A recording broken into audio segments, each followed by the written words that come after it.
Homework చేయలేదటండి. ఆ బాబు నిన్నే ఊరు నుంచి వచ్చాడు, హైదరాబాద్ తిరుపతి అవన్నీ వెళ్ళి వచ్చాడు. ఒక్కరోజు హోంవర్క్ చేయకపోతే ప్రమాదం ఏంటి కాదు కదా, ఎంబీబీఎస్ ఏంటి చదవట్లేదు కదా, మినిమం కామన్ సెన్స్ ఉండాలా? సరే ఏదో వాళ్ళ పేరెంట్స్కి చెప్పాలి, లేకపోతే ఒక దెబ్బ మామూలుగా కొట్టి నాన్న చెయ్యాలి కదా అని చెప్పాలి, అంతేగాని ఇంతలా ప్రాణాలు తీసేస్తారా అండి?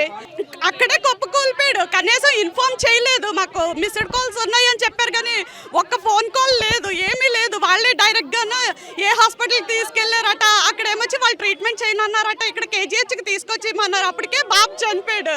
కనీసం మినిమం పేరెంట్స్కి చెప్పాలి కదా ఇలా పడిపోయాడు అని చెప్పేసి.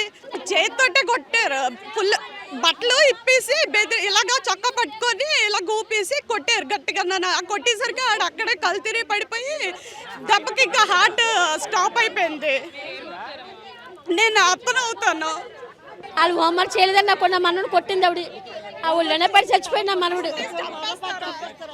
మళ్ళీ ఇప్పుడు ఆ పిల్లడు వస్తాడు, వాళ్ళకి చెప్పండి. చిన్న పిల్లడికి ఒక బాబు ఒక పాప, ఇద్దరు కొడుకులకి ఒకే బాబు పాప, ఇద్దరు నాన్నలకు ఒకే బాబు. ఎంత ఇది హోంవర్క్ చేయలేదని కొట్టేసింది. వద్దు వద్దు అంటున్నాడు, అయినా వినలేదు. ఎప్పుడు కొట్టలేదండి, కొడితే మామూలుగా కొడతారు అనుకుంటాం, ఇలా కొట్టేస్తారు అనుకోలేదు. ఉదయం స్కూల్కి వెళ్ళాడండి, బాగానే వెళ్ళాడండి. కాకపోతే మనకు ఏ ఇన్ఫర్మేషన్ బాబు పడిపోయాడని చెప్పి మాకు ఫోన్ వచ్చిందండి. వాళ్ళు కూడా నాకేం ఫోన్ చేయలేదు. నాకు వేరే వాళ్ళు చేశారు, మీ అబ్బాయి కలుతురి పడిపోయాడని. అక్కడ మా లోకల్లో ఉన్న డాక్టర్ దగ్గర తీసుకెళ్ళామండి, అక్కడ లేరండి సార్.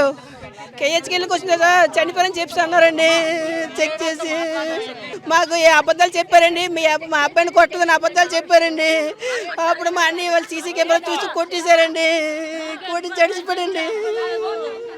హుషారుగా వెళ్ళాడు, యాక్టివ్గా చాలా హుషారుగా వెళ్ళాడు, బ్రేక్ తిన్నాడు.